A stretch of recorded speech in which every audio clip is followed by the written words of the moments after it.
There you go. You are live on the intranets. Hello, intranets. Mr. Graham's writing down some notes because I threw him a little curveball on what we're doing, so he's got to organize a little. Isn't that why we have pre-show meetings? No, there wasn't much of a pre-show meeting. We looked at bees and chickens, and we have decided her official title, since there's so many different names for Mel, Mr. Graham. It is Hills and Trees, Chicken and Bees, Mel. That's pretty good. Yeah, it's, I think it checks all the boxes. So that's the first book. No. I got a lot going on over here. As the first book. Second book is I Need Adult Supervision, which you proved this weekend. You need adult supervision. I really did. And we haven't figured out the third book yet? We're waiting. It's going to have to come to us. It's a journey. I think you're rushing it. You can't force it. You got to let it come to you. It's a journey. I'm the one that's fucking forcing it. I feel like that's probably the trilogy right there. You're forcing it.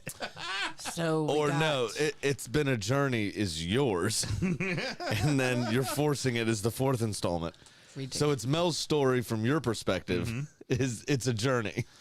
All right. So we got people watching us on the Twits, on the YouTubers, awesome, in the Twitches. Nice. Fucking everywhere. Yeah, I love it. We got people watching us everywhere right now. Very cool. How many of those is Taylor just on different devices? I don't know. We had Diggs BTW7 says, "Oh, what's up, G? What's going on?" I'm hoping I did that voice correctly. It would be, if you were doing the old 90s Bud Light commercials, I'm sorry, canceled because, fucking trans people, it would be, "What's up?" Oh, so a guy I follow, Father Monk. Okay. He's a former father. Maybe a current father. I don't know his personal life. But he went into some Nashville bars, the ones specifically owned by Kid Rock and John Rich, that threw the biggest hissy fits over the weekend, to make sure they weren't serving. No, they got Bud Light specials. They got Bud Light bottles everywhere. It's all faux show. My personal favorite old school one isn't the whole "What's up" bit when they do the Budweiser. No. Well, they did a bunch of them, right? The "What's up." Yeah. But the best one they ever did was when they're doing like the Chad white boy one. How are you doing? How are you checking the stock market, drinking an import? How are you doing? That one was fucking brilliant. What would the English version be? Right. What's up, mate? You're right. All right, not just Scottish. You're right. Oi! How are you doing? All right. Cunts. How you cunts doing? It depends. Is it Glaswegian or? That's true. There's so many possibilities. Hopped up on the Bucky is what it is. Look at that. We have nobody watching us anywhere. Oh, everybody left? No, I'm just kidding. Fucking hell.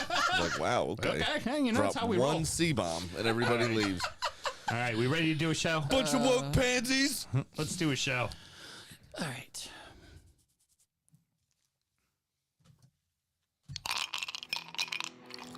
This is Lars from Maryland. I support Leeds United. I have the softest hands in the business. Just ask Big Sam. You're listening to the DU Football Show. Some quality time Friday night to remember those softest hands in the business. And get ready to watch his team with the softest back line in the league. Whoa, that hurts. That was, not apparently Roy the Boy, offensive genius. We did not know that. I told you, and without Wilf. It was a thing, man. Let's start the show. Born in the land of Bowie, Maryland. Bred to be a fan of fucking Everton. Punch you in the eye and drink your rye. Sam Houston. Sam Houston? Arsenal fans have another Sam. AKA the fucking Gooner Graham. Stump of a lord. Look straight in shorts. Sam Graham, hey. Sam Graham. Drunkard United!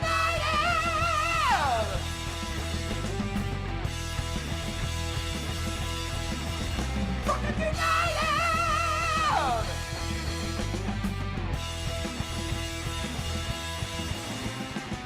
Hello and welcome to the DU Football Show, a completely biased recap of the English Premier League and a lot of it as told by two common American schmucks. I'm your host, Sam Houston, and across the way from me, diligently writing notes as he tries to keep up with my crazy conspiracy theories, my co-host, Mr. Samuel Graham. Sammy, how you doing? I'm doing great, just trying to stay vigilant from all the phonies out there. Shout out, Carly. Keep it reals, girl. Keep it reals. It's my wife, by the way. How you doing, brother? I'm doing well, thank you. Yeah, did you have a lovely weekend? I did have a lovely weekend, yes. How are you? I'm doing pretty damn good. How we doing over there, producer Mel? I was just going to say, I hear Mesquite, Texas is the new Maryland. Not fucking lying. You're not fucking lying. Well, it turns out the grass isn't always greener on the other side either, judging by that photo. We're recording at the DU Public House just outside the nation's capital. You can check us out on all podcast platforms. Please be sure to rate, subscribe, review, and share with a footballing friend. Should you want to chat with us, there is many ways that you can. Mr. Graham, tell the good people how they can get in touch. It is actually quite simple. At DU Football Show on all the social medias and dufootballshow@gmail.com to get in touch via email. You can drop us personal DMs, DM us on the DU socials. You do what you want because we pretty much check all of it. And make sure you join the Drunkard United FC closed group on Facebook because that's where all the hashtag bans happen, all the meme sharing, hashtag bans, shit talking, just all the fun stuff is that's where that goes down. Yeah, Christian's giving us shit for being early, and I argue we're just back to regular time. Even then, we were 10 minutes late. We aren't on Graham spending 4 hours in one store time. He was in Kentucky picking a barrel. So I got to deal with the manager who's been there 5 years, 6 years, and knows what he's doing. And got shit done quickly. Right out the door. Right out Not the a door. problem. How much you want to bet he bitches and moans about his order when he gets back? It's probably 1 to 2 odds on that one. It's definitely the favorite. Sam, myself, both work in the wine and spirit industry and both have a deep, passionate love for all things distilled spirits. So as the red-blooded Americans we are, we vow to have a drink in our hand throughout this show and every single show.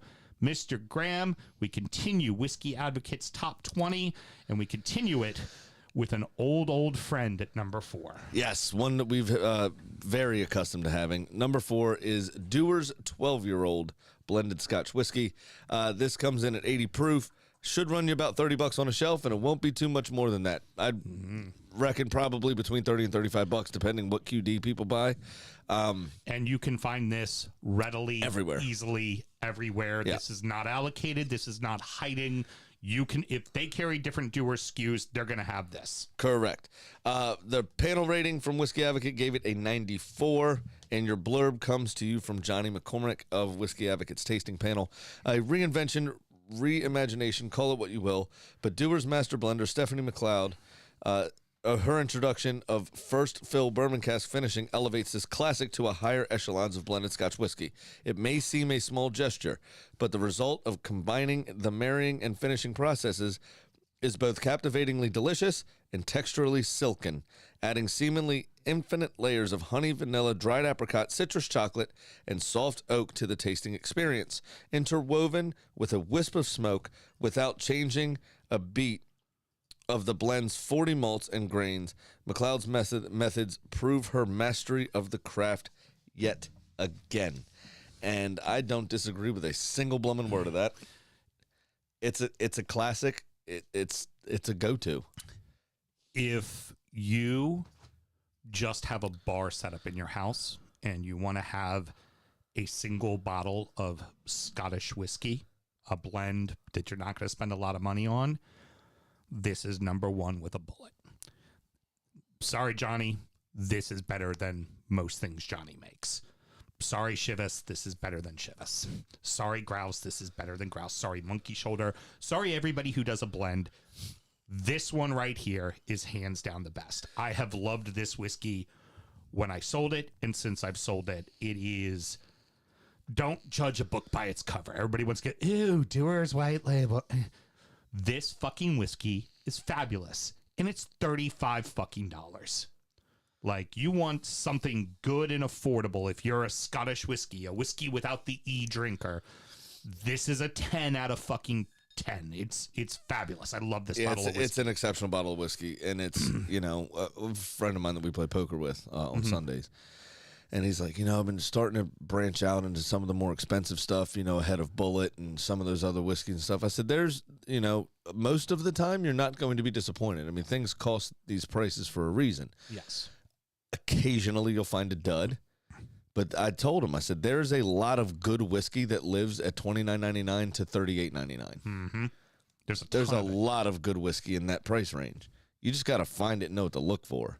And this is one of those bottles. It's just fucking excellent. You could mix this with soda water and not feel embarrassed. You could mix this with a little ginger ale, not be embarrassed. Yep. You could drink this neat. You can drink it on ice. You could throw back a bottle and not feel like, oh, fuck, man. This is a perfect lot of money. Boilermaker beer also. Really? Or whiskey, rather. Yeah. It's delicious. I've got a Carlsberg right now alongside of it because I was waiting for some of my beer to get cold. So it was actually quite warm today. Yeah. And this is like the perfect European Boilermaker. It's lovely. It's delicious. Absolutely lovely. I can't sing the praises of this whiskey enough. I'm very glad it's on the list. I'm very glad to see it's top 5 because Oh yeah, it deserves it. if you're looking at what the spirit of this list is, this is exactly just like I said last week with the Westward, and you're going to hear me say it with the next 3 whiskeys as we get to the end. Everything's $100 or cheaper. 2 of them are under $50. Right. And they're all fucking good. And I know they're all real, and they're all accessible. You can find all of the top 5 on the shelf right now. Yeah. And we're very, to a point, old man yelling at the clouds about that kind of stuff because the list is supposed to be accessible. It's supposed to be affordable. It's supposed to appeal to people that don't necessarily drink whiskey. What should I be trying to get into the category? Yeah. And these are the 20 whiskeys you should be looking at. Having unicorn bottles like last year's Old Fit 17. Does it deserve to be there? Fuck yeah. It is excellent. Yeah, this year, But the Nika Peated was delightful, but you can't find it. And it's $200. Right, $200 or more. Yeah. Middleton's was fantastic. Of course it is. It's fucking Middleton's. Right. But that's something you do after you... It's supposed to be the next level above this list. It's not supposed to be on this list. Right. You know? What's so fun about some of the whiskeys we've had already, like that Indie Trini, right? Like, do you drink many Indian whiskeys? No, but is that one well worth an introduction into Indian? Hell yeah. 100%. Yeah. Fucking great. That Blue Note bourbon, the Nelson's Reserve, like those are some just Solid bottles of whiskey. heavy hitting bourbons. Really well done. I just started representing a tequila from when we're done the list and we start getting into this heavy spring, leading towards summer. Love it. Cenote. It's owned by the Stoli Group now. Oh, fun. And so it's one of my brands, but it's actually quite good. It's not going to knock your socks off. It's not exceptional. But you'll never pick up a bottle of it and go, that's shit. It's just a good bottle of tequila. I've got... And there's a place for those sorts of brands everywhere. Got a 2-liter bottle of Squirt in the cupboard, so we can have some Palomas, my friend. Let's do it. Let's do that before we go gin bingy. Yeah, because gin binge is coming. I know, and I've got a good couple gins too. Yeah. Explain to people who may be new to the show what our gin binge is. So a lot of people drink, like we'll drink whiskey. I'll drink Guinness, for instance, all year round. Doesn't matter, not the point. But when it is warm outside, occasionally we'll pull out a Radler, in terms of our beers, or we'll pull out, a cocktail instead of doing a specific spirit on the show. But you and I, to expand our horizons, when you were studying for your CSS exam the first time, we would go on month-long binges of certain spirits to learn more about them, which you need to do because oftentimes in these exams in our profession, you have to do a blind tasting or some sort of vertical tasting and identify characteristics of said spirits. Anyway, it became late spring, probably around mid-May, and you and I essentially recreated the gin epidemic of Britain in the 1840s or whatever it was. And suddenly you just, it's a little warm out and you're like, I want gin and tonic all the fucking time. And we drink essentially a summer's worth of gin in about 3 to 4 weeks. Yeah, pretty much. And a bunch of like high-end tonic waters and just go berserko. So. And just have fun with it. And then, making cocktails. And that's where I invented my fresh strawberry basil lemonade with a bottle of Hendrick's. Yep. So I make 2 batches. And I started this right when summer began. Because in the city, in Baltimore where I live, all the kids would run behind the houses and stuff. And all the parents would be shooting them with the hose and all. So they would all be running around, and the parents would always come to my house because I always had the booze out. So I make a batch of strawberry basil lemonade, non-alcoholic for the kids, and then So everybody would show up, around 2 p.m. Everybody's had a good lunch. The kids had just woken up for a nap. They're bouncing off the walls. And then I would have a full fifth of Hendrix in one of those batches of lemonade. And us parents would go through a fifth of Hendrix while the kids drank lemonade, the non-alcoholic lemonade, and ran around, and we just stood there and shot them with the hose. By the time we were all done, because it was so hot outside, we were all hammered. The kids were exhausted. Everybody just went back to their houses, made a frozen pizza, and called it a night. Everybody loved it. Yeah. Perfect. Now we got all these yuppies in my neighborhood. Well, you're leaving your neighborhood. I know. All right. See what these yuppies are like. What else we got to do, Mr. Graham? Always remember to drink responsibly, unless it's the first day of spring and you've got gin. There we go. JK. Love it.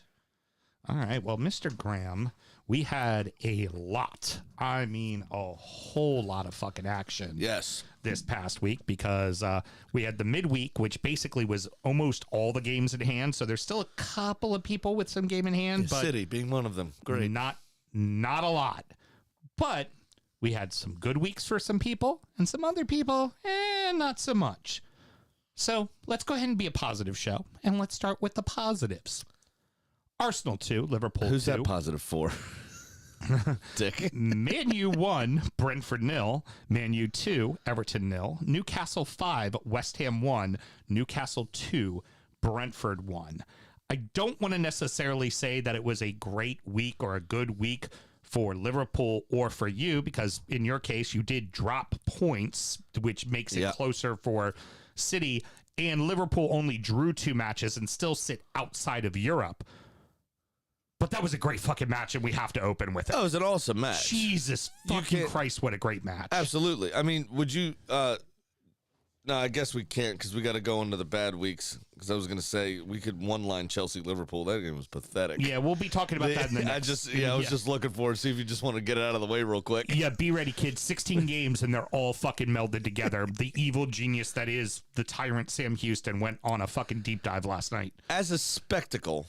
What a fucking cracking game this was, right? Oh my Arsenal God. Liverpool. It was excellent. Arsenal walked in with a chip on their shoulder, bunch of swagger, and looked the part. I mean, they dominated the first 40 minutes of the game. It was fantastic. Liverpool had a chance or two. Everything was pretty routinely dealt with by Arsenal. And then, of course, we get the goals. You have Martinelli's composure as he was falling, beating a couple players. The ball that Van Dijk played across came to him very quickly, but he controlled it well and had the wherewithal to poke home. And then the cross was excellent for Jesus' goal. Arsenal had chances to get a third, just didn't. Game turned. Granit Xhaka has been blamed, and I'm not sure why. He was a bit of a dick. And believe it was kind of on the edge of our box, and had a go at whatever Liverpool player Trent it was. Alexander-Arnold. And Liverpool, their supporters got behind them a bit more at that point. And Anfield turned into a bit of a cauldron. That's exactly what I wrote there. It changed the tide. It definitely did. It was... I don't think it's Xhaka's fault. I think Liverpool are capable of that at Anfield regardless. The way that we started the game, I think you could look at the referee elbowing Andy Robertson in the face and say that had something to do with it. Right. You know, well, we'll get to that. We're going to get to that at the end, even though it happened at halftime. All of I'd that rather kind of talk about everything played else first. into the everyone's against us kind of mentality that the Liverpool fans that Jurgen Klopp has cultivated this season, essentially. Well, also ultimately too, you're up 2-0 and you're in control. Yeah. In firm control. I mean, Rob Holding was referred to on. I'd listened to the game on the radio because I was driving to the Wizards game with Tegan. I took her for Easter, and one of the commentators, and I'm still mad at it. Really, it's his fault. Likened Rob Holding's positioning to that of one Franz Beckenbauer. Oh, Jesus. He said, Rob Beckenbauer Holding, and I said, shut the fuck up, man. Stop it. What are you doing? I think what you had was, and we saw this back when we used to play games together, you get a surmountable lead on a team, and that team then makes you focus on anything but the task at hand. Correct.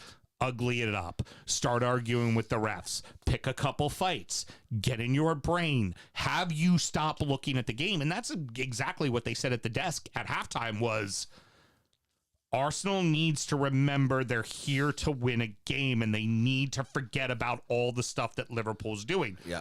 It was brilliant gamesmanship on the part of Liverpool because that's exactly what you need to do. If shit ain't going your way, fuck with them. Like, just fuck with them. And then they got the goal, which made it 2-1. And then into the second half, I mean, I don't think you would disagree with me. It was all Liverpool. They were, I mean, you had moments, but in terms of sustained pressure, you. yeah, in terms of sustained pressure, it definitely was all Liverpool for sure. We did have chances to win the game though, and there probably were opportunities. Probably should have converted at least 2 of them. I can think of off the top of my head, but I think it was Konate did well to cut out a Martinelli pass when Saka was clean through, and then I think Jesus got robbed on halfway with a good tackle on Van Dijk when he would have been clean through. But it was Arsenal was also accused by a lot of people of trying to see the game out from the halftime whistle, basically. So Liverpool draw that goal back just before halftime and complete the momentum swing into their favor. The team talks were both fine because both teams came out relatively organized and okay. Yeah. And I'm not sure. It's a weird kind of conundrum like feeling for me because it feels like we dropped points because we were 2-0 up. But the way those finals 8 minutes went, it felt like a point gained. I was about because to Ramsdale come to, was phenomenal. Right here, I have written Ramsdale was worldy and might have saved the Gunners' title hopes. 5 out of his fucking mind saves. Yeah. And there's the one everybody's really talking about, which was the fingertips right at the end. He had a fucking Nunez had him dead to rights on a one-on-one, and he waited for him to make the extra touch before he went down, and then just got that scooping left hand down to knock it away. I mean, it was there was the one save perfection from him. I think it was off a corner. I think Ramsdale saved that one, which went out for a corner. Yeah, corner comes in, he makes another brilliant save, and then the clearance fell to Martinelli, who was off and running. Yep. And then I can't remember who it was. He actually had a shot and probably should have done better. But Alisson made a save, and then Liverpool come charging back down the field. I mean, the announcer's voice was cracking on the radio. Oh, yeah. He was like, the Ramsdale, come on, Nelly. Like, he was just back and forth, just screaming at the top of his lungs the entire time. And, the atmosphere and energy was wild. I loved Arlo White. I loved him commentating games, but Peter Jerry is the best. Saying Gabriel Jesus, because he doesn't say Jesus. It sounds like a man just grunting, Jesus. Like, that is how it just sounds like somebody going, Jesus Christ. Like even when it's exciting, Jesus. I'm like, take Peter Jury saying Jesus and put it right legend. there. Yeah. Just shoot it right into my fucking veins. The other it is hysterical. What I do like about the fact that Jesus is there is it was Easter, obviously. So when he scored, Jesus is risen. You get all that stuff, which is great. And it said, well, wait a second, Muhammad's on the score sheet now. And we had the fucking brilliant. obviously fucking brilliant. That piece of it, which is quite funny. Yeah. And I enjoyed all the memes with Mo Salah, on a Sphinx head and Gabriel Jesus next to him as the Christ the Redeemer that's above Rio. The giant statue. It was fantastic. I gotta say, the one thing, probably the one regret, is that there wasn't a dead ball before that second goal, because Arteta was gonna get Zinchenko off the pitch and get Tierney in, and it was like, if it's Tierney out there and not Zinchenko, that cross never makes it across. Yeah, that goal never I don't goes think in. so either. But it's always Firmino. Firmino scores against us every time. Yeah, he does. It just I don't know what it is. I don't know if he smiles and the sun reflects off those veneers. I don't know what it is. But we always, when he plays, Firmino always scores against us. Finishes 2-2. Incredible match. Like I said, for you, it feels like points drop, but honestly, but at the same time, it feels like we snatched a point. Right. You don't win in that building. 13 years it's been. Yeah, you don't win in that building. Yep. And you know what? You take care of City when you play City. then you ain't got ours. nothing to fucking Yeah. worry about. Well, here's the problem. The City game is away. Yeah. They have Erling Haaland, obviously, which is trouble because they already have a +5 goal difference on us. Yeah, you don't have to win. You don't have to win. No, we have to draw. Yeah. Because if don't we lose, have to win. So here's the issue. They can match us and probably outscore us Right. easily. Yes. The issue's going to come in. They have a game in hand. Obviously, we are 6 points ahead. And that So game the title- in hand is West Ham, so it's likely a win. The title race could come down to goal differential once again involving City. That was that Aguero, Martin Tyler, one of the most famous bits of commentary from the Premier League ever. Aguero. Yep. So there's the distinct possibility that we lose the title now on fucking, a -3 goal differential to City. Yep. And it's like, fuck. Like, what are, this puts it more firmly. We still have both hands on it, Yeah. but we don't have as tight of a grip as City does now. Very City good. just got their second hand on the trophy. Yeah. And we're wrestling for it. I mean, Right. this is we're going to find out who's got the most steel. Yeah. Now. That's what it comes down And to. it comes down to maturity. It comes down to level-headedness. It comes down to sticking to your task at the Etihad. Yeah. Is basically what it boils down to. Because if we get a draw there, the title is going to North London. Right. Period. That's what you got to do. If we lose that game, the title is going to Manchester on goal difference. Right. Because the same way when we lost last time, the last time we lost a game, we responded with 7 wins in a row. I feel like this feels like a loss a bit. I think we go on the same sort of run, obviously minus the City game. Yeah. Heard. And if we get a draw, title's ours. Yep. Now, let's do this quickly because, again, we got 15 more fucking games to talk about. If there's 2 of them that aren't worth talking about at all. That's the reason why some of these things are bunched together because there's not a lot to say. But halftime, Andy Robertson and the linesman have a bit of a scuffle. It would appear Well, coming together. It would appear They like to that say a lot. Andy Robertson follows the linesman to voice his displeasure. It looks like he may have grabbed his arm or reached for him, and then the linesman swung his arm back to push him out of the way, and looks like he might have given. I only think Tokore's push to Kane might have been more vicious and fierce. A little bit Sounded of a sarcastic. connection with Robertson, and of course everybody loses their minds. I want to get your opinions on it first, and then I'll surely give mine because I'm going to be slanted. I have certain opinions of the gobshite as it is. So Andy Robertson got a yellow card for this incident and should have. Deservedly so. Because he touched a match official. Now, it was not really in an aggressive manner, per se. Like, think about what just happened with Mitrovic. Right. It was He not. saw more games. It was not the same thing. I'm not. That's my point. Is it's not the same thing. I think the official. I almost feel like the referees are like teachers. You should be held to a bit of a higher standard. Right. So Just because the he is student wrong. acts like an asshole doesn't mean you need to act like an Correct. asshole. You're in a position of authority. You need to do better. But should Andy Robertson be approaching him without Jordan Henderson there? That's Probably not. That's one of the things I was going to say right off the bat is, does Andy Robertson have the captain's armband on his arm? Do you touch the referee? Yes.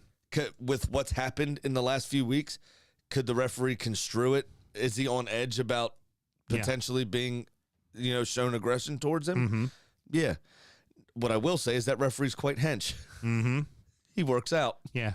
He probably a little, What are you doing? yeah. Why are you so scared? Relax. Some part of my point of view is that,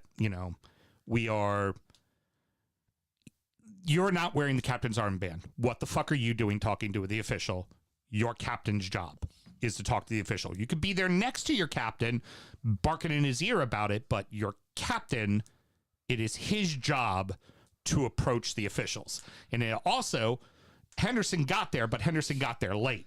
The minute you see your guy going, you fucking beeline and go get your fucking guy. We've done it as captains ourselves. Each of us have been captains where I've been on the pitch with you and you start to go towards the ref and my fat ass comes flying out of the goal, has an arm around you, and I'm fucking walking you away. Well, Arteta was Xhaka in the end of the Spurs game. Right. You got to fucking get You remember he's laughing and walking with Ramsdale, and then Xhaka walks past with it looked like he had some purpose about him.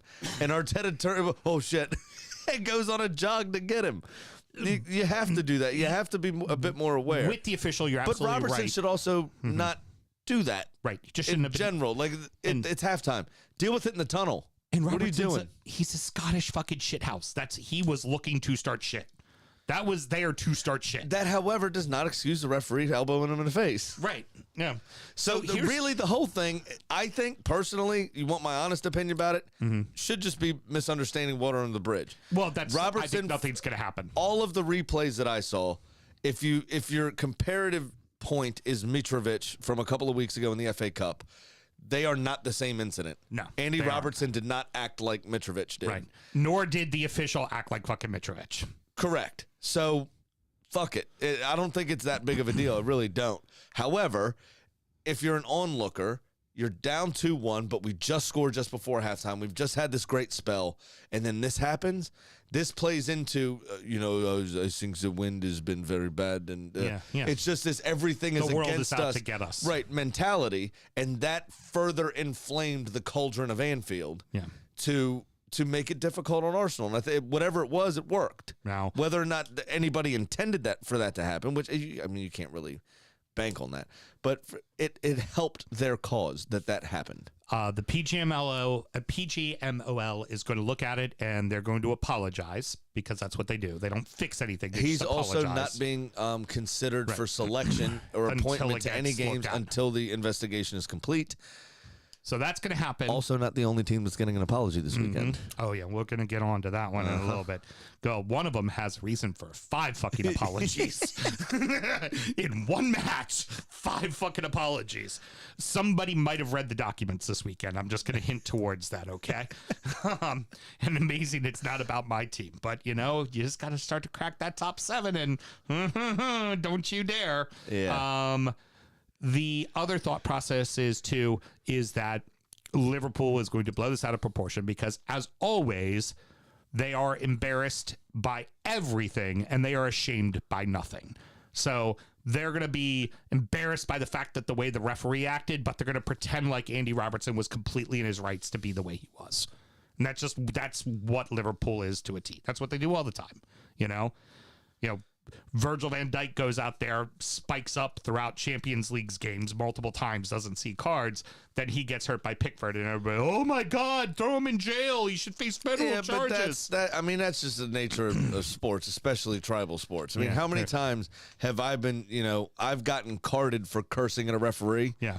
And then for the next 12 minutes, anytime someone curses, Garfield, my virgin ears. Yeah. And I just point out every time someone curses. Because it's just, that's just the nature of the beast. All right. So let's keep it rolling because, like I said, 15 more fucking games. And we've taken 30 minutes to get through the first one. This one's important.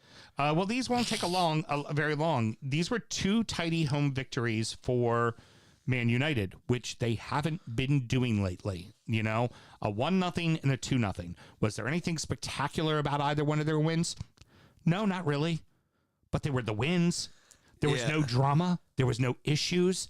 Christian Eriksen came back. United goes the way of Bruno Fernandes's attitude. And Christian Eriksen's back. And lo and behold, Fernandes just got on with it. And United cruised to 2 relatively comfortable wins. Now, the game against you all were very lively. I thought you played a lot better than the scoreline suggested. Could have been a penalty called early on, but, probably not going to get called in most instances when we're talking about what badges on the chest, Yeah, but United Brentford, there just weren't many chances in the game at all. It just wasn't a very good game. For as good of a game Ramsdale had, Pickford had equally as good of a game against United. Oh, yeah. Jesus, he was on Big fire. time. And, it was just a simple fact of a team that was deeper and better. And honestly, if I'm going to look at it like for the Bees, they're starting to slip a little. And it looks like I think Europe is going to be out of the question for them. I think they're probably 9th or 10th place, because other teams are getting hot at the right time. And it feels like they're going to probably slip back some. Right. In the case of Everton, it's going to sound weird me saying this. It was kind of a good week for him, even though they lost 2-0. Yeah, with the other results going the way they went, Everybody absolutely. played their game in hand, and they're still out of the relegation zone. Yeah. It's not a bad week. You're absolutely right. You're supposed to. You are supposed to lose to Manchester United at Old Trafford. You're supposed to. Can I also this segment moving forward is the also not only was it a good week for these clubs, but it was a week for Bond villain lookalikes. Looky likeys. Yeah. Sean Dyche. Yeah, definitely. Eric Ten Hag. Yeah. Christian Stellini. Mm-hmm. All look like Bond villain characters. Very good. All bald, all beard, all dressed nicely. Well, Stellini was in a tracksuit, but been a minute since I've had to do one of these, but you know what? It's not the end of the world. It's the Sean Dyche effect. Yeah, do the yeah, exactly. That's why you haven't had one in a while. On the Lord. But United Brentford was just 4 shots on target from 24 between the two teams. What I think here is this looked like a midweek game where both teams are pushing for something, so they look tired. Yeah. You know, the weekend game was a bit better with you guys. It was a bit more spirited both ways. It was a bit more together and put together. But that midweek game for me was garbage. Moving on to Newcastle against West Ham and also against Brentford too. For Newcastle, they're starting to score goals. That's the key thing. Yeah. And West Ham doesn't normally leak like this, and they got a lot against West Ham. What's really good for Newcastle is Miguel Almiron, who pretty much won Newcastle the first half of the season, is now sharing it around because he's been out. And it's both Callum Wilson and Alexander Isak. Both of them are getting goals. Yep. Both of them are involved in the play. They're getting assists to each other. That's a very, very good sign for Newcastle. Unfortunately, St. Maximin did get hurt again, but he's been in and out. But since he's come back, he's been contributing. So And that's the other thing I was to say about United. That Brentford game, in your game, Rashford went off injured. And nobody else really for United has been getting goals for real. Martial obviously got that second to kill your game. Because he always scores on us. Martial always scores against us. But he's been terribly inconsistent even when he's been fit. Yeah. So now you look at, as you say, here with ASM going off, Miguel Almiron's still out. Where's the service going to come from? That's what I would worry about for Newcastle is Callum Wilson and Isak are playing well, and they're playing well together. But where's the service coming from to get them to that point? Well, service from the flanks, because Guimaraes in the middle is going to get them balls. Well, right, but now you don't have the flanks. Well, now you don't have the flank to worry about. So you can double Guimaraes, and now the service is all dried up. Right, very true. Is Ryan Fraser going to be able to pump balls into the box? No. I don't fucking think so. Yeah, no. There's nothing to suggest that he will be able to. Jacob Murphy, solid footballer. But not is a he full-timer? ASM? Right. Yeah. Is he ASM or is he's Rob Holding, essentially. Yeah. He can come in and do a job. But if it does it more than 3 games, you're fucked. Yeah, you're asking a lot of them after a while.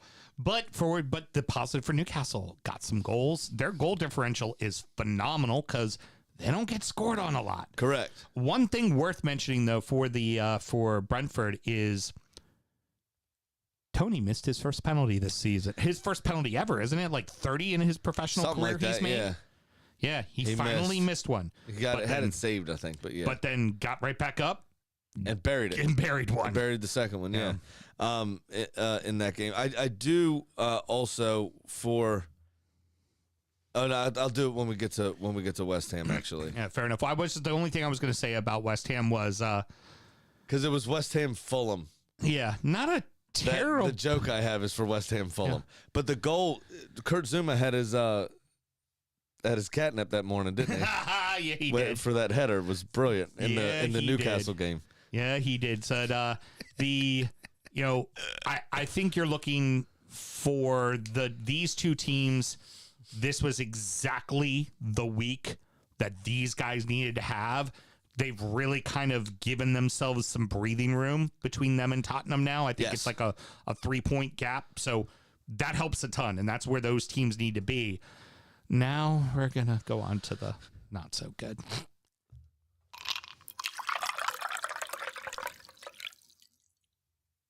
Some teams had a bad, really, somebody going to get hurt real bad kind of week. Villa 2, Leicester 1, Bournemouth 1, Leicester 0, Chelsea 0, Liverpool 0, Wolves 1, Chelsea 0, Leeds 2, Forest 1, Villa 2, Forest 1. Let's start with Leicester against Villa and Bournemouth. They lose twice. They're now sitting in 19th place, and there's rumors of Marsh, but currently they still don't have a fucking manager to take care of them. Yep. They are dead set in real fucking trouble. Yes, they are. They are not in a good way, obviously, and they seemingly have their full complement of players as well. And the defense is not getting any better. Yeah, they are just as unorganized. They are just as bad. And in this one, was it James Madison that had the exquisite through ball, wasn't it? yeah. Problem was it was to Philip Billing. It was to Bournemouth's game. Yeah, not on his team. Exactly. I mean, it was perfectly weighted, that one. But in the Villa game, Ollie Watkins with some great invention, similar to the Martinelli goal, but he had a lot more balance about him when he struck that ball than Martinelli did. But it was excellent. And his 6th straight away game scoring, Mel, I think. Is that right? Yes, that would be 6 and 6. Yep. The sexy number 6. But I'm sorry, I didn't mean to cut no, you no, off. I was just so excited for knowing things. Apparently, except for Alex Moreno. Moreno. God, why can't I say it? That's okay. You think Jose Mourinho. You've heard that so many times. So just a simple Moreno, you think of Mourinho like that. Oh, thank God, because I was going Dan Mourinho. Yeah. So of all the Villa players except for that guy, everybody was under Dean Smith and everybody was under Steve Gerrard. Yeah. So that just shows you what a brilliant manager Unai Emery is, to take that talent and be able to synthesize it into pure fucking gold. Yeah, they're 6th fucking place. They're 6th, and they ruined a couple of teams' fucking weeks this week. And now, it wouldn't surprise me if Unai Emery started throwing games to remain in 6th to make sure he got Europa League, because that's his favorite competition. Oh, he likes. If you guys are in Europa League, be happy. I'm excited. You'll be 2nd or 3rd favorites for the competition. Cool. Because Emery wins that. I like a trophies. lot. He won it 3 times in a row with Sevilla, and he's won it 4 times overall. So here we go. Yeah. Let's do it. And then he got to the finals with you guys. Yeah, to the final with us. Lost Did you 4-1 to win? Chelsea. No, it was a bad evening. Oh. Yeah. No, they don't. That's because Villa does better with former Arsenal players. It's Europe and Arsenal. Those two things don't work out very well. Okay, so wait. When's the last time Everton were in Europe?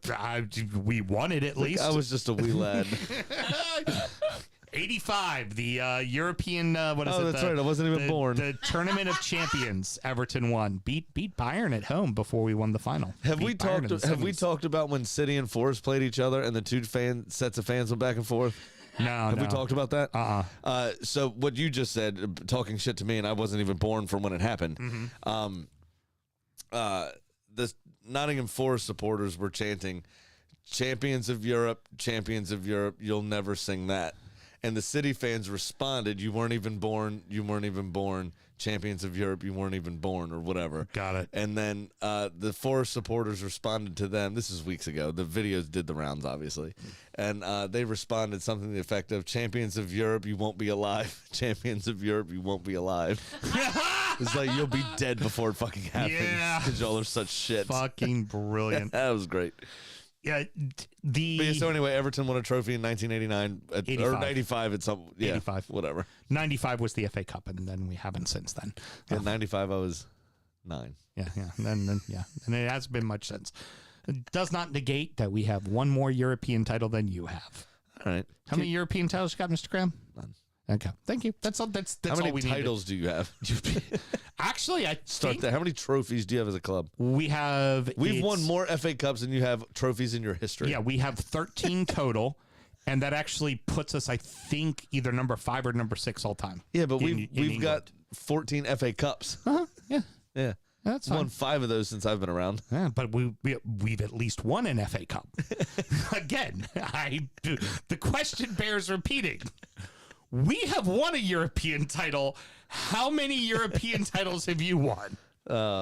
You won it in black and white. Don't worry It about also doesn't neglect the fact that that Liverpool has the same number of Premier League titles as Blackburn and Leicester. Let's just remember that too. Yeah. Got to get that dig in as well. Before we move on from Villa, quickly, can we talk about the little thievery of Bertrand Traore in addition to that wonder strike that he pulled out of the bag, but he just snuck around the back on a poor touch from, I think, Bout Face. Yeah. No, shocker. He should have turned around. It was pretty. Yeah, he just stole in off that bad touch and first time left foot and just curled it into the far corner. It was excellent. 2 appearances, 2 goals. Yep, he's back, baby.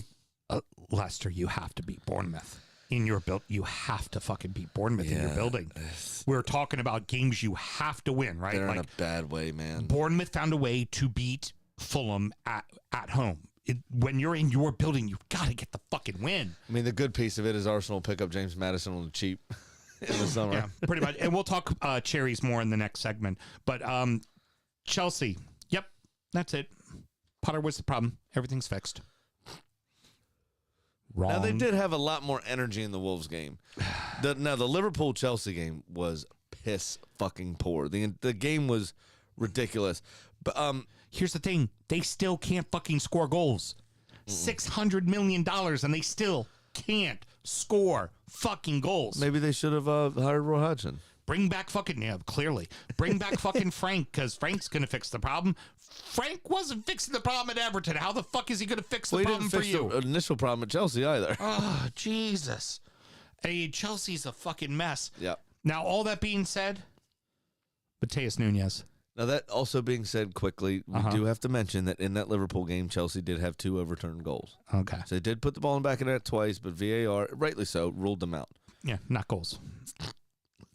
Let's talk about a real goal. Mateus Nunes. Fantastic. What a fucking hit. That's one of those, it's just like, there's nothing you can do about it. And at the end, Chelsea only has themselves to blame.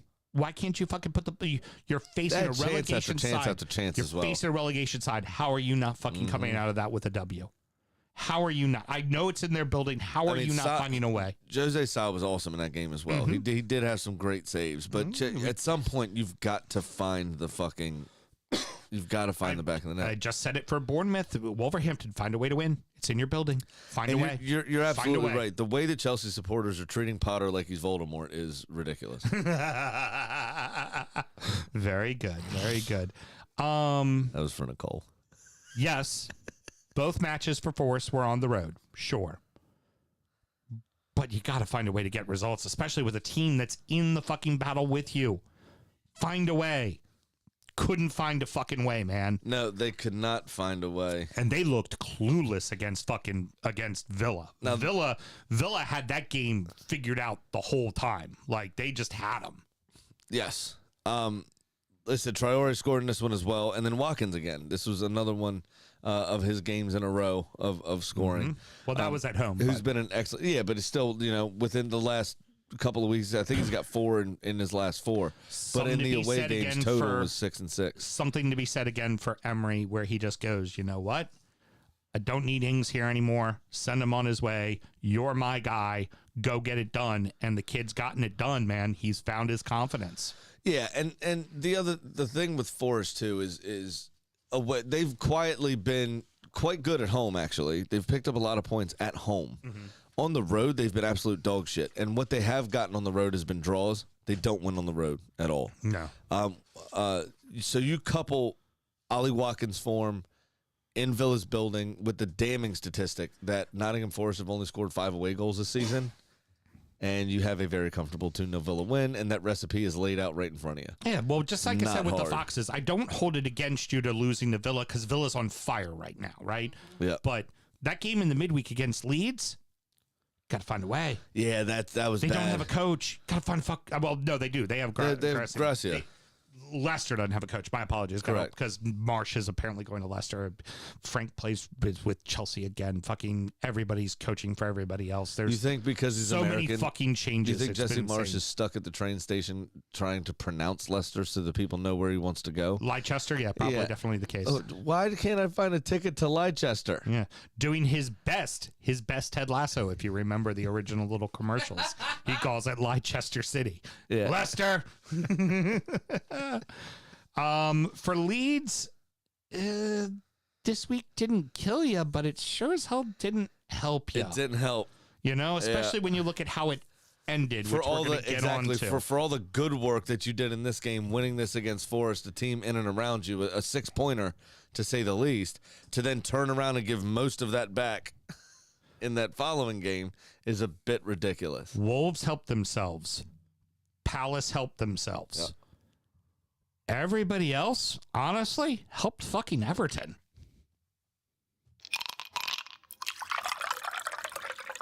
Rounding out the rest of the league, and so that happened. Brighton 2, Bournemouth 0, Tottenham 2, Brighton 1, West Ham 1, Fulham 0, Man City 4, Southampton 1, Palace 5, the offensive juggernaut that is Roy the Boy, Leeds 1. Hey, have some respect. He outscored City this weekend. Not terrible week. The wise old owl. Not a terrible week for the Cherries. You know, you gonna probably lose to Brighton. They're fairly informed. They're battling for Europe. You got the win you needed to get. Yeah, that's the one that mattered. You got the win around someone that's around you. Now, what I will say about this game, this is very much akin to the Chelsea-Liverpool game. Mm-hmm. The fucking highlight package was a total of 8 minutes, and 1 minute and 42 seconds of that was the lineups. Yeah. Nothing happened in this game at all. Nothing at all happened in this game. Yeah. No, nothing. It's fucking boring. Yeah. It was Billings scored. It was like, it wasn't even like a great goal. It was a decent goal, but it wasn't like... Yeah, in the Leicester match. And then I didn't get a boner. Brighton-Bournemouth really wasn't much that's to my it. measure Wasn't for much goals. to it either. Not much to it at all. Now we got to move on to Tottenham-Brighton. And I got to tell you, Patriots, it's time. I only slept for 23 minutes and 45.5 seconds reading all the documents, and I am here to tell you the New World Order Top 6 is here to try to take everybody out. Saturday. I thought it was just about Everton, but no. Brighton, you are now their new set sight. They want to take you out. They do. And Satire. Brighton brethren, join the fight. I can't do this alone. I need your help. You need to go to the GU Drip Shack right now and buy the many great supplies we have, products you need to help us win this battle, because they definitely do not want you in Europe, and they want to figure out any way possible to send the team that you beat the shit out of twice, Liverpool, to Europe. I'm telling you, that's what it's going to be. VAR marker trips being put into the shot. Remember, it's coming. Satire. They're coming after you. You need to watch out. Stay strong. No. They're still trying to send us down, and they don't want you in Europe. They don't want the little man to succeed. So just remember that. That is all. But stay vigilant. I will too. Reading Stay vigilant. all the documents. There's so much vigilance in this show. All the today. documents. It takes a lot of vigilance to be a good patriot. Satire. What's the other words we're supposed to say? Saturday. This is not Sunday. I just needed it to be said. Just needed to get it out there, because clearly it's happening again. It is absolutely happening again. We apologize for that interruption. The officiating in this game is fucking terrible.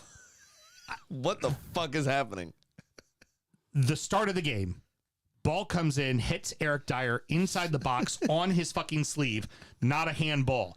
But it hits Matomo on the sleeve, scores a goal. It's a handball. Then later on, McAllister I think it was also more his chest. I don't think there's clear and obvious evidence about just his like arm. what happened with Damari Gray against Brentford. Yeah. McAllister, turning his body away, somehow hits his elbow at...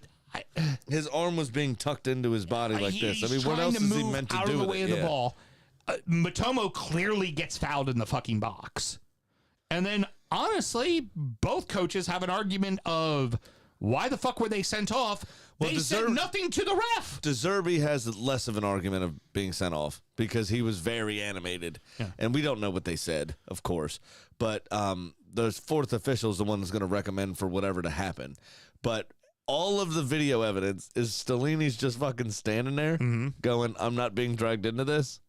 The very opposite of Conte. Yeah, Stellini might have sent all of his coaches over there and gone, fuck with them, you know? Of course, but he's standing there by himself, not doing it. So why was he sent off? Last season, Arteta and Klopp almost came to blows. Nothing happened. Why? Because it was two managers yelling at each other, and it had nothing to do with the officials. Nothing objective was said towards the officials. From what we're gathering from all reports, it was just them lipping off at each other. And it wasn't like anybody entered the field. No one threatened the ref. No one touched the fourth official. I don't get why they both get red cards. Why not they just both get yellows? And Yeah, I'm not sure either. To be told to honest settle with the you. fuck down. Now, I've heard some rumors about what sparked this bit of controversy. Okay. Apparently, Stellini was interviewed by an Italian publication, his native land, and he had a lot of praise for former Brighton manager Graham Potter, apparently to the annoyance of De Zerbi. Because he didn't really talk about De Zerbi. He just talked about what a great job Potter did there. Wow. Yeah, or at least that's how the story was spun. Those were the quotes that actually got printed. So apparently De Zerbi was annoyed by that already going into it, because it also looked like in the tunnel prior to, as the teams were walking out, that De Zerbi had already started chirping at him. Mm-hmm. So I think he was annoyed from the get-go for whatever reason and just kept it going. I see a few emojis over there. Somebody got something to say? Nicole says, Got it. for all the satire. Yeah. I needed to get it out there. And by the way, I mean, come on. How can you not look at this and go, I think VAR sees what it wants to see. I think maybe the badge on the chest is a little bit more important. Well, apparently one of the this Ferguson... was a screw job of all screw jobs. Apparently the Ferguson pullback, they didn't even look at. Yeah. They didn't even check it. Yeah. Apparently. Yeah. The Matoma one they did look at and decided, nah. No pen. Yeah. And then the handball, obviously, the called handball. It wasn't a fucking handball, that one. The two handballs. I can understand. So McAllister's arm was a little bit away from his body, but it's directly in line with his torso. And he was bringing his arms in. And pulling away. Like he So was he trying to move from the ball. He hadn't gotten his arm against his body yet, but he was definitely on the way to. He didn't extend his arm. Yeah. It was away from his body, but he was trying to bring it in. Arguably, that ball would have hit him in the torso anyway, which most of the time is that if I cover my nuts on a free kick and the ball hits me in the hands, Yeah. well, it wouldn't have hit my hands. It would have hit my nuts. Yeah. Precisely. So not a free kick, Yep. right? It's not a handball. That's always. But there is that black and white. They say a goal cannot be scored with the hand, period, or with what could be considered a handball. So I don't. But then you're setting a different set of rules for Dyer, the defender, versus Matoma and McAllister, the But that's absolutely attackers. true, right? That it is a different set of rules. How do you set a different set of rules But for the same was 22 it Palace? players? Was it Palace that are in out their there game playing? had one disallowed as well for that? Yeah. For the ball hit Edward, I think. Ball hit his hand. I think so. Yeah. It's I don't know, but that led directly to the ball dropping in his foot, and he put the ball in the back of the net. Now his arm was a bit extended from his body, Right. so it's a little bit different. So all this factual nonsense, and there's still this, nobody can tell us what it really is. Yeah. And I find it interesting. And why wasn't Ferguson's thing looked at? You know what I haven't seen is what are the fucking guidelines? What are we going by? Yeah. What all we've ever heard is clear and obvious. No, we don't even have a policy or a protocol or this is what we do. You have to draw the lines. That's not been talked about. Arsenal have been apologized to twice. This now official apologies puts Brighton on top of the league with 3. Mm-hmm. We've been apologized twice. But should have been apologized to. Should have been apologized to 2 further times just for this game. Yeah. Which we've talked about. Yeah. The refereeing is absurd. And we've gotten all of this shit in. Son scores his 100th goal, and it was a fucking peach. And we didn't even get the fucking chance to talk about it. No. Because Howard Webb and his goon squad can't figure it the fuck out. Well, the children wept. Just no, Sam. Is it Howard Webb? Children wept. Mike Dean hasn't been on VAR No, lately. they pulled him off apparently of it He hasn't again. done it very well. What is it Howard Webb that's in charge of I think them? it's Howard Webb that runs everything now, yes. Or is it Clattenburg? Or is he's over here? No, Clattenburg's over here. Then Clattenburg's I think it might be Howard Webb then. But it's like, what the fuck are you guys doing? What are we doing here that you're apologizing left, right, and center to all these teams? Yep, and then we're It also should not be the case. And then with that, We we're not shouldn't even be in this position. With that, we're not even giving them justifiable reasons either. It's just that's how we called it. Sorry. Well, the Arsenal, the Brentford. Oh, we just didn't even draw the lines. Oh, isn't that your fucking job? Right. What do you mean? Yeah, it's your fucking job. If it's a potential offsides, drawing the line should be mandatory. Start there. Yes, I Googled Howard Webb, and the first article to pop up is VAR is worse under Howard Webb. Yeah. You know, with why don't you even look at Ferguson's? What is the tonic to, we have to look at that? Yeah. Like, if that's the case. Like that was a blatant pullback. They should have had a penalty. The tackle on Matoma. It's a definite foul. This may help Tottenham or Liverpool or Arsenal or City or United or Chelsea win the game, so we want to go ahead and take a look at that. Oh, wait, this might affect the outcome for them, so we can't take a look at that there, ref. Let's just, don't worry, the commentators will say it first real quick. They'll say VAR made a check and there was nothing wrong in the play. Don't worry about it. We'll be okay. Yeah, That's exactly what's going on. And Welbeck it's scored as well, and it was ruled out for handball. So there was also an equalizer in here, too. It's terrible, absolutely terrible. It's a fucking travesty, and it almost feels like they want to fuck up VAR. They want to fuck it up, and it's because it's like they don't want it. They want it to be so bad that they can't it, and they can just go back to the old way, which would be making the calls for certain teams. Now there's video evidence, and then they go, no. It's, again, VAR sees what it wants to see, and that was the case here, and it is absolutely 1,000% justifiable for Brighton to say they got screwed because they flat out did. They should have won this game. They should have won this game. I'm not a big conspiracy theory guy, but for real, there's traction with everything that went against Brighton that it's possible. Absolutely. So I don't know. And it's a shame that we can't, and I hate Tottenham, obviously. You see what crest is behind me. But we should be talking about that goal. It was excellent. We should be able to talk about that peach that gets Son into the annals of history. Annals. Sorry, annals. Annals. Slip of tongue. Freudian slip. I just said peach and anal. I like it. West Ham seems to get the rebound when they need it. Moyes is going to lose his job if they don't get this result. They get the result. All right, yeah, but PR loss here. PR loss. Branded the ferryman. The guy that ushers people across the river Styx to Hades after they die. Yeah, as long as they got their pennies put in their eyes and he collects that toll. Right. Okay? Did you see the very poor Photoshop that the West Ham PR team did, putting a lot of their players into canoes, paddling themselves down the River Thames to Fulham?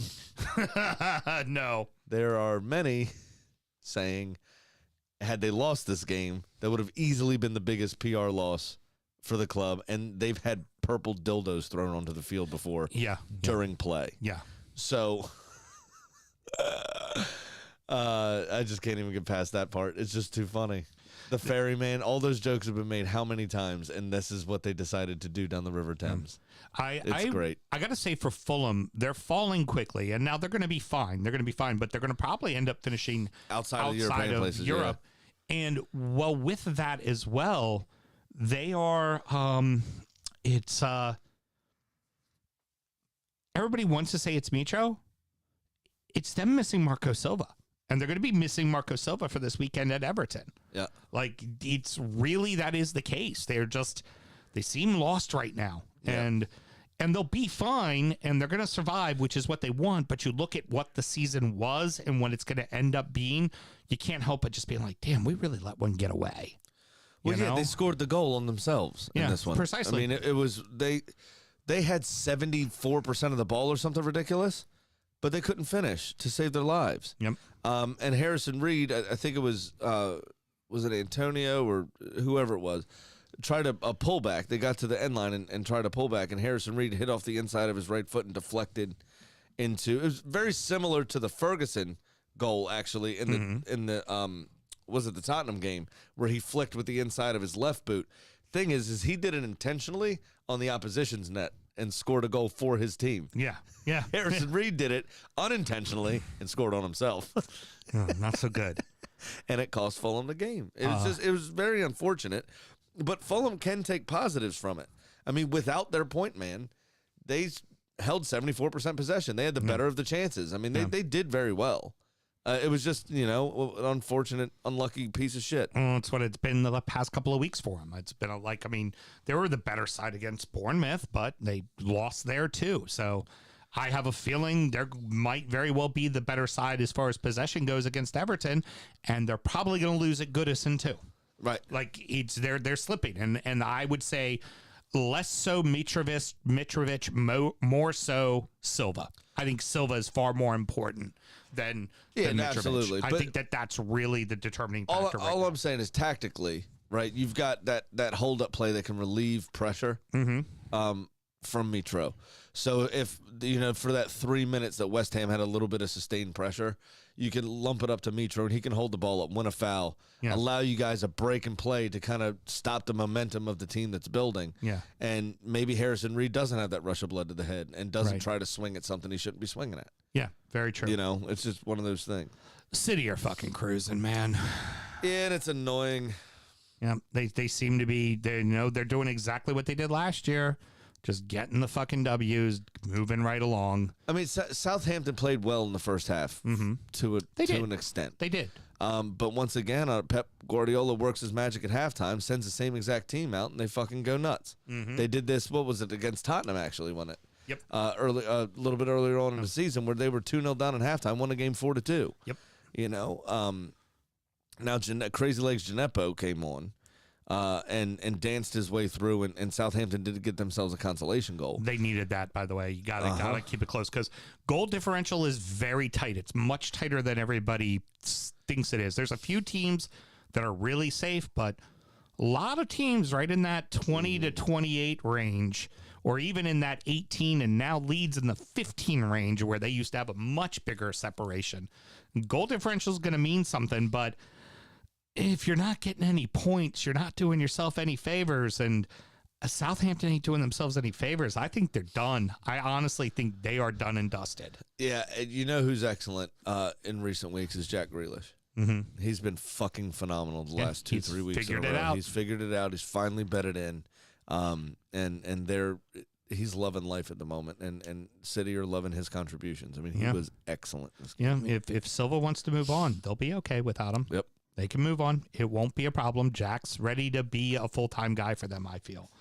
Like I said, Roy the Boy, master of goals, offensive fucking mastermind. Cagey game in the first half, but just It was. What a horrid second half at Ellen Road. I mean, it was a total of 15 minutes. Our boy Brody was there with his friend Jason, who's from our group as well. They went to go see Everton Tottenham, and then they finished their trip at Ellen Road. And I know for Jason, he's happy to see his team play at Ellen Road. But man, you got to be walking out of that one just going, what the fuck happened? I know, absolutely. And I forgot to mention Simon, Mike, and a few of the Charm City Gooners went over a couple weeks ago also for the Arsenal Leeds game. They were there last week. Yeah. For the Arsenal Leeds game, Yeah. Which obviously turned out a little bit better for our group of people that went to see their team play. But I think, it might be fun if we end up having a slow news week at some point soon. Maybe having Jason, Alan, and Simon or Mike or both come in or even Zoom in and just talk about their experience going over. Love it. Alan would probably prefer to come in studio because he says he has some goodies. Yeah, so we definitely I'd like that. Brody in studio. I always like that. But, Leeds were fine. They started off decent. The game was back and forth. I mean, you pretty much expect that from any Leeds team. And then just before halftime, Palace equalized. And from the time of that goal to the time of the fourth Palace goal was a total of 15 minutes. Either side of halftime, of course. So what capitulation? I didn't even see that from Gracia's Watford. That sort of capitulation that quickly. Yeah. the worst defeat I can remember, I think, was 3-1 under Gracia for Watford. Now, they didn't win very many games, if any at all, really, which is why ultimately he was sacked. But to capitulate that bad at home is not a good sign. No, not at all. That's not a good sign. I mean, that's not even Jesse March style. That's worse than that.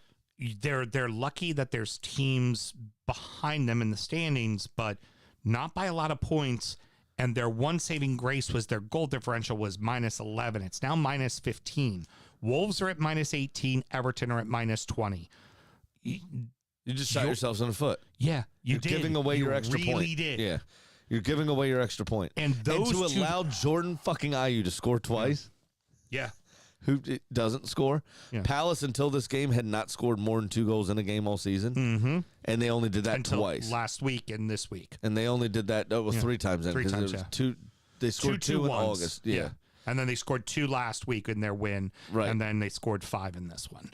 Now, the other thing, too, to keep Like, in what mind are you doing? with that as well is Leeds loves to ship goals. Their defense is just not very disciplined. Some of those goals you see are like, come on, guys. And it's the thing we've been saying all season about Leeds. It's just like, there's just some goals where you're like, how the fuck are you that turned off on defense? Meslier, it was like, he made 2 just blatant gaping errors.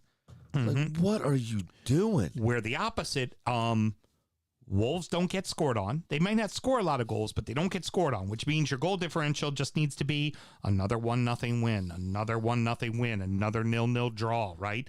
And same thing with Everton. Everton don't give up a fuck ton of goals, especially under Dyche. So that 3 and 5 goal difference, respectfully, could be gone in 3 weeks. Could be going next week if they do this again. It's insane. So You know what I did like? So Meslier had a gaffe, a pretty bad one. I do enjoy the couple of gaffes that happened this weekend with specifically, and I just remembered it because Smokey hit me up on Facebook about it, was Fabianski, who he calls Flappionski, which is funny. Misjudging a ball and thighing it instead of heading it or kicking it because it was in that weird kind of hip height area. And Isak, seeing where the flight of the ball was, just stopped. Ball comes off Fabianski's thigh. Isak just chests it and loops it right in the back of the net. What you worried about? Yep. Meslier, we saw a couple of weeks ago, almost give it up to Martinelli again. But he did give it up to someone. He did give it. Well, he gave it up a week before that as well. Yeah, and then coming out trying to head the ball. And in this game, fucked it up as well with a punch that fell to nobody, and Palace were able to clean up. He's so talented. He's an excellent shot stopper. Yeah, but he makes very, very poor decisions, Meslier. And I wonder if Leeds do survive, do you think that they move on from him and go for somebody like a Darlow or just somebody that's a bit more tried and true? They may have to. They may. He's still very young. This is an obvious problem. Yeah. And I think some of the defensive frailties, and we've said this how many times, the defense is always better if they trust their goalkeeper. If they have somebody behind them that they believe in and trust, they act more calm and remain a little bit less helter-skelter, because it seems that they may be trying to do too much so Meslier doesn't have to get involved. Fair enough. They can overplay and end up losing out as a result of that. And I wonder if they don't look at that goalkeeping situation, which would be a shame, because Meslier, I think, is hugely talented, but he can't seem to get his head out of his ass. Very true. Final thing to say, and that is 3 weeks ago, we were a 4-point separation from 12th to 20th. Now we have a 7-point separation, and all the games are caught up. It's getting fun. Sure money. I'm just tired of being ironic here, actually. I haven't won a single fucking thing all season. Not one. I am down $2,900 because this was week 30, I believe, right? Yep. And we don't bet the first week, so I'm down $2,900. That's the only reason I remember it, goddammit. Well, I made a double bet this week, so I lost twice. But my thing says I won because Liverpool didn't win. There you go. Yeah. Perfect. My cup of losers says I lost to the most boring game of the season so far. Yeah, Chelsea Liverpool. Yeah, that ended that pretty quickly, fuckers. That I don't know if we're gonna be able to pry all the paper out of that Dort Spy-wrecked cup of Well, losers. it is 2 seasons. 2 seasons. Oh, it but is this 2 season, seasons worth. But this season's really filled It's it up. bad. So what do you have this week, my good sir? Like I said, I missed twice, but you know what? It's 0 wins for Liverpool, so I feel like I've won as well. And I'm now down $1,772. Big Sam's Lock of the Week. 10.714286% of the time, Mr. Graham. Works 100% of the time. Give me Liverpool to win and over 2.5 goals at plus 397. Okay. Yeah. Relatively sensible. Yeah. You'll like mine, I think, too. Yeah, they're playing Leeds. There's definitely going to be over 3 goals. Yeah. They're I would definitely agree with that. happening. So. Yeah. All right. I don't mind that. That's good. Apparently, Mel just showed me we've got Pat on the phone, which means he did not get found out by Vinny and the boys. So he's here joining us. And now, it's time for our degenerate gambling friend Pat's Pick of the Week. You hit on that national title game there, big fella? No. I took the points. No, it was a blowout. Absolutely not. What about I made your a Masters pick? No. I lost $5 on that. I picked Brooks Koepka to hold on. He did not hold on. No, that was great, wasn't it? 7-stroke swing, I think it was in the final round. Yeah. Well, no, that day on Sunday. Well, that's what I'm saying. The final round, he was up by 3 going into it, and he lost by 4. So it was a 7-stroke swing. No, he was up by 2 going into the final round. He was up by 4 going in to finish the 3rd round Sunday morning. Okay. Yeah. All right. Yeah. Yeah, it was a 2-stroke. It was literally the first green putted that morning was a 2-stroke swing. All right, careful. We can't say stroke too many more times. We're at our allotment to not make 2 people that listen to the show feel bad.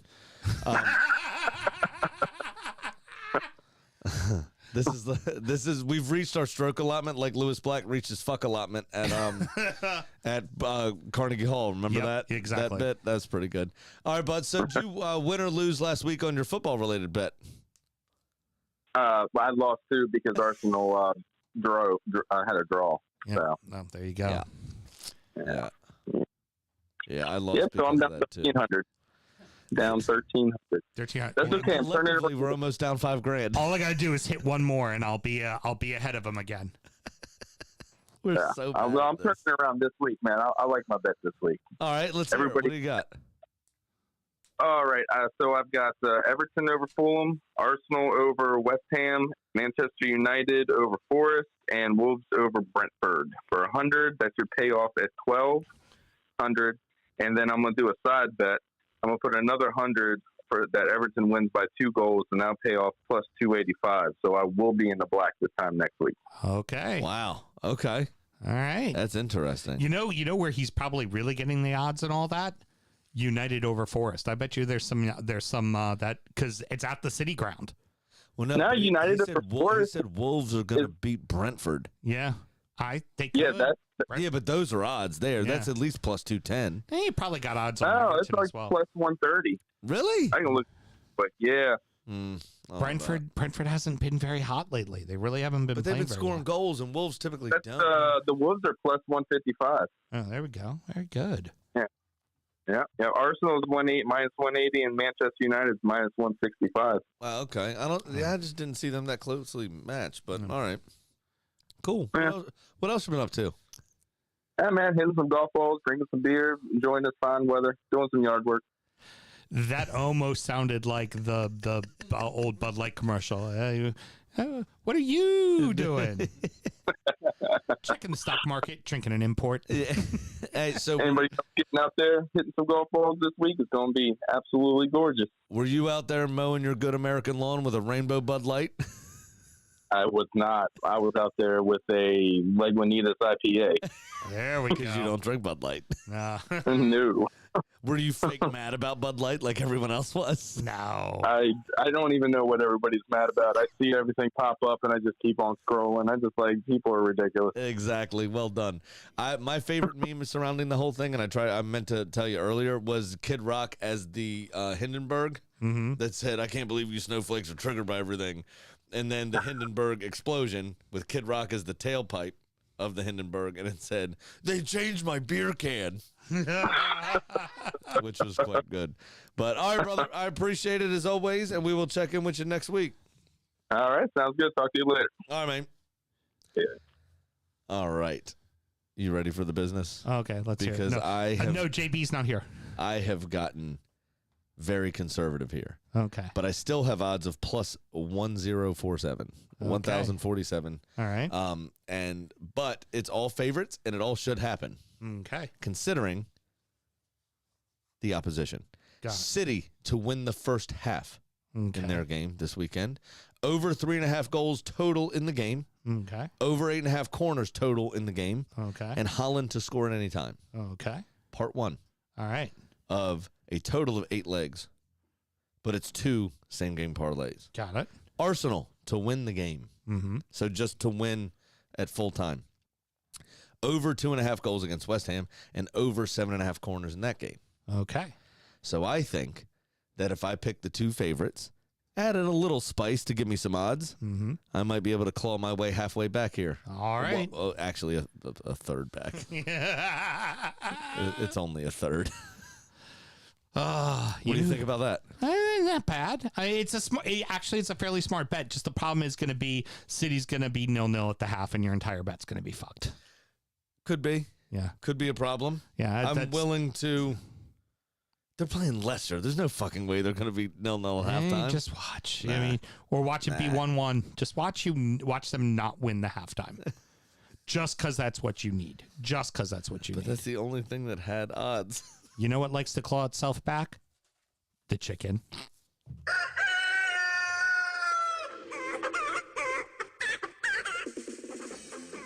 Well, Kitty won with the City win, and so she sits at 14 and 15. So this week, I gave Kitty Arsenal heading to West Ham.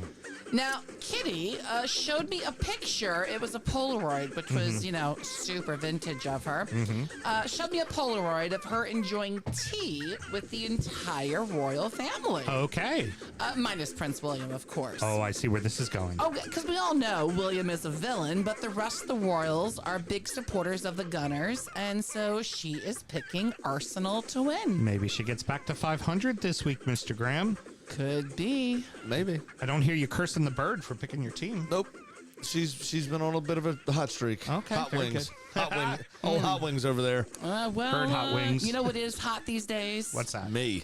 Besides consent, it is also incredibly sexy to make sure you gamble legally and responsibly. And young freshness. Championship corner! I've fallen and I can't get up. Oh no! If we recall, it was young, hot freshness. That's what we call bringing it back. Oh, I love the way it's made Mr. Graham react. It is full circle, that. First and foremost, don't we have some congratulations to cover with the championship before anything else? Oh, yeah, we probably should because the Moon Man is back. Yep. Vincent Kompany and his space helmet are coming back to the Premier League with Burnley. Yep. I have, fortunately, his schedule is kind of busy because everybody wants to get in touch with him.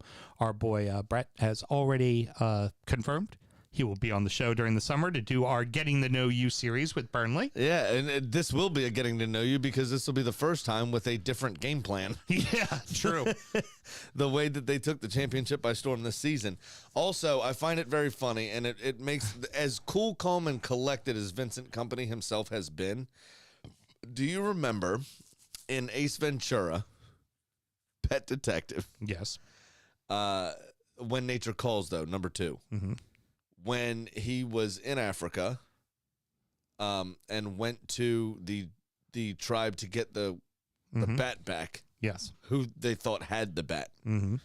And he fought the big dude and beat him somehow. Mm-hmm. and then the other guy came out with the little guy strapped to his back. Mm-hmm. I feel like Craig Bellamy is the little guy strapped to the back, and Vincent Kompany's the cool, calm, collected big guy. Does that? And then team talks go. Vincent Kompany comes in and just says, like, I'm not very happy with you all for the way you played this half. And then he turns around and unzips the package of Bellamy. And then, and it just goes fucking apeshit. Oh. So is it Sean Dyche that turns around and bends over and goes, I need to ask you a question?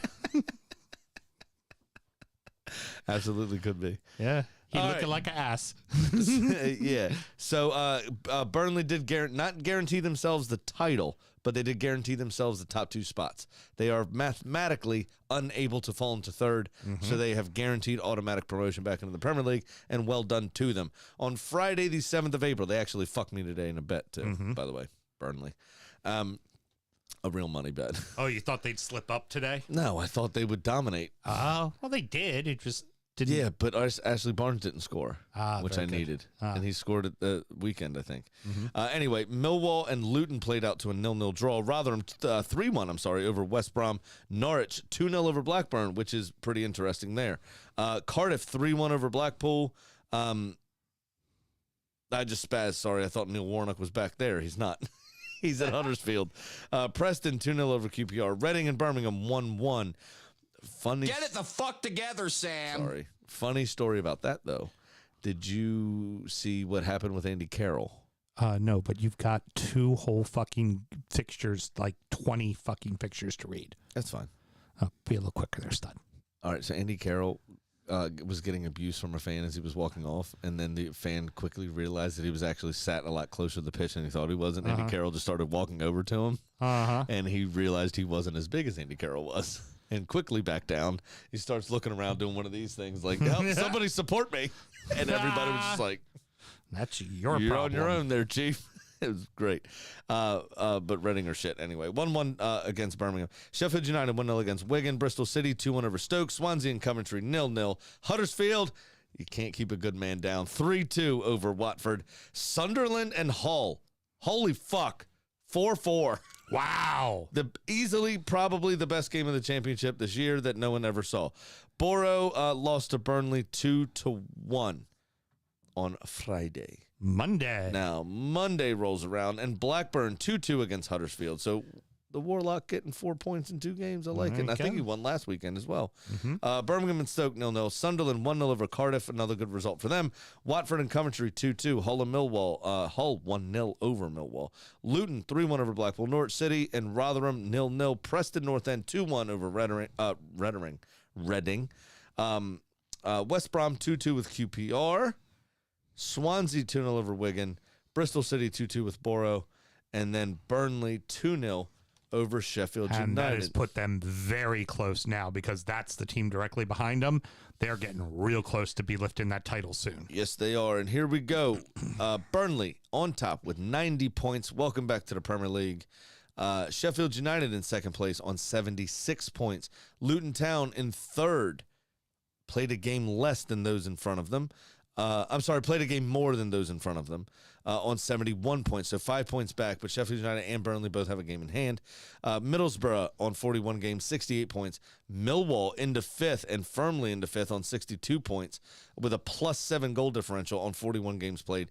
Blackburn does have a game in hand on those two ahead of them on 62 points, but they have that -2 goal differential, which could come back to bite them in the ass because Preston North End are on 62 as well, although they have a -4. And Norwich, in eighth with a +12 goal differential on 61 points. So there's still a lot to play for here. Coventry in 9th on 59, Sunderland in 10th on 58, West Brom in 11th on 57, Watford in 12th on 56. And you can kind of, I guess, make an argument that Bristol City and Swansea are still in it on 53 points, but I think they're starting to wane. Yeah. And you're really looking at West Brom and Sunderland on 57 and 58 to be the last two teams that really have a proper chance at cracking into those playoff spots. But games are running out. There's only 567 more games to be played, so they better get it fucking cracking soon. That's it. So everybody pretty much is on 40 or 41, which in real life for each individual club is 7 or 8 games left. Yeah, 48. However, there's that many teams. So I think we're down into the 300s. Oh, okay. Show some respect. All right. Very good. At the bottom of the table, which is going to be sad to see them go, Wigan are all but gone on 34 points. On the maximum number of games played, 41. Blackpool, sad again to see them go down probably. They've become a bit of a yo-yo team between the Championship and League One. They're on 35 points. Reading are in 22nd on 41, having a much better goal differential than the two teams below them. But not as good as Cardiff, who are just outside of the relegation zone on 42. QPR on 43 points with a very bad goal differential at minus 24. And then you've got the Warlocks Huddersfield Town. He is out of the relegation zone. He is on the maximum number of games played, and Cardiff do have a game in hand, so he could find himself a place lower. But they're only being relative, minus 18 on 43 points as well. So even if Cardiff jump, QPR will still be below Huddersfield Town. They were dead last when the Warlock got there. That's right. What a fucking great escape. He's been killing it. And Rotherham are in 18th, still not out of it, just on 45 points. Going to be interesting at all levels of the championship as well as all levels of the Premier League, which we've spoken about many times. It's pretty intense, and it's going to be a fun finish to the season. So make sure you keep track of everything. ESPN Plus, everybody. I know it sucks it's behind a paywall, but when the playoffs do start, ESPN Plus normally carries it. Yep. So make sure you watch it. It is the most expensive game of football. And honestly, the semifinals of the playoffs are usually better games than the final, but it's something, if you're not familiar with championship football, you should absolutely check out. Go watch it. Mel, what do you got from the Peanut Gallery? Christian, who, by the way, got some, I guess, good health news this week that we're celebrating. He said he totally used the line 100% of the time. It works none of the time for a tech problem he had this week. Well done. Well done. Sweet. And Root Cellar Music Studio checking in on YouTube. That's the Fulham in the South guys. Yep. He said, based on Pat's betting record, I'm feeling relieved that he's bet against Fulham this week. Yeah, trust me, I'm not too excited that he picked him. Picked Everton to do well. Yeah. I'm not excited about that at all. That's pretty good. It's going to wrap it up, boys and girls. Mr. Graham, any parting words? We already covered the referee that elbowed Andy Robertson in the face because that is pretty cunty. There was something we became aware of that happened in 2015 that I think bears, repeating, but we're not going to go deep into it because it happened so long ago. A Turkish player that played at that point, at least for Fortuna Dusseldorf in the Bundesliga 2, the second division of German football, was sexist towards a lady referee that was refereeing their game. And part of his punishment, which I thought was actually quite a good idea from the German FA, was to make him referee a youth girls game. Ha! Good for you. So the initial quotes, everything I found weren't as bad. I mean, they're bad, but they weren't as bad as what the meme that he found said. So the meme John found said that the Turkish player said that, "Don't you belong in a kitchen?" Yeah. What he said is women don't belong in men's football. Okay. Still not good. Still bad. Don't get me wrong. Still bad. But not as go blatantly misogynist. Yeah. Not go make me a sandwich. Yeah. It's a little bit different. Severity of the same cloth, right? But anyway, he did disrespect the entire assignment by showing up in ankle-high boots, skinny jeans, and a designer coat to referee the game. And what a cunt. Yeah, definitely. But it did happen 8 years ago, so hopefully he's grown since then. Let me give you some positives. This weekend, Wrexham and Notts County played at Wrexham. Wrexham won 3-2. This was the first time ever two teams on 100 points played each other. The end of the match, in the 96th minute, Notts County gets a penalty.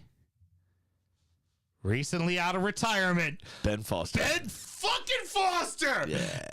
It's a double save. He dove, it hit his one hand, started to come back, he swung his other arm over and knocked it away. Yeah. Wrexham now, with a game in hand, are 3 points ahead of Notts County with 4 matches left. And only one team gets promoted. Automatically promoted. Correct. Yeah. The other second through fifth play a playoff, and only one other team gets promoted. So Wrexham could find themselves back in professional football for next season. I also heard that they need to find themselves back in professional football because Rob McElhenney and Ryan Reynolds have been signing people to exorbitant contracts. And if they don't get the financial clout of league football, they may be found in violation of FFP. Yep, they got to make sure they do that. Could be an issue because they're, and this is, listen to how fucked this is, right? Mm-hmm. Their top paid player makes £4,500 a week. Mm-hmm. Which is over $200,000 a year for a non-league team. That doesn't happen because most players for a non-league club also have to have a second job. Right. Well, guys like Paul Mullins, who's probably the highest paid player, That was him. played League One before he came down to play for them. Right. He was playing League One ball. So there was a lot of their team is League One and League Two caliber players. That came down in but that. they had they got the payday. Correct, because they got the payday. But if they don't get promoted, they could be in trouble. Yeah. If they do get the promotion, though, with They'll be fine. the rebuild of the stadium, the other stand's going to bring more people in. Obviously, They've already tripled their match day revenue. Yeah, and you couple that with TikTok and Aviation Gin both being shirt sponsors, that helps a lot as well. Big time. Yep. You know, and the TV show doesn't hurt. It helps bring more people and it helps bring more money. And they're doing a United States tour this year. Whoever saw a League Two side potentially, which is where they could very well be going into the summer. Outside of a youth team, whoever saw them come over here for anything. Playing Manchester United in San Diego. And that then, sounds of course, about right for San Diego. and then very fun news as well. The summer tours are starting to be booked. There is going to be a Premier League tour tournament that's going to involve 6 teams: Chelsea, Newcastle, Mel's Aston Villa, Brentford, Brighton, and the 6th, depending on if they stay up, Leeds.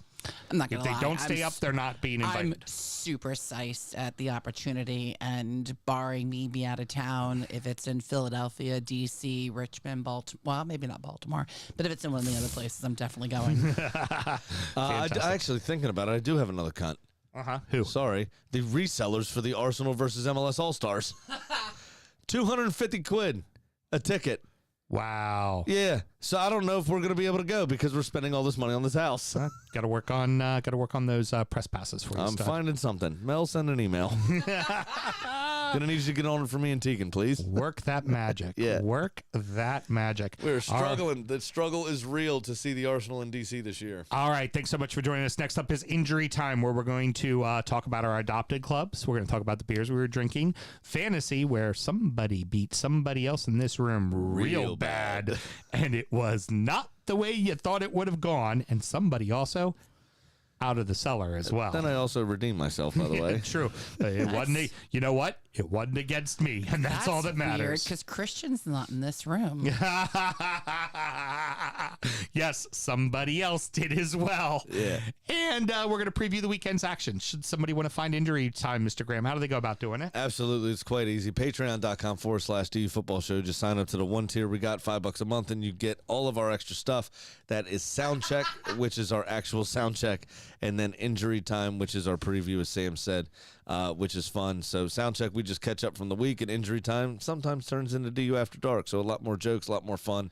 We're a little bit looser because we've been drinking the whole time. So Yeah, exactly. It's a good time, and well worth the investment, as Taylor would tell you. Huh? So Till next week, everybody. good night.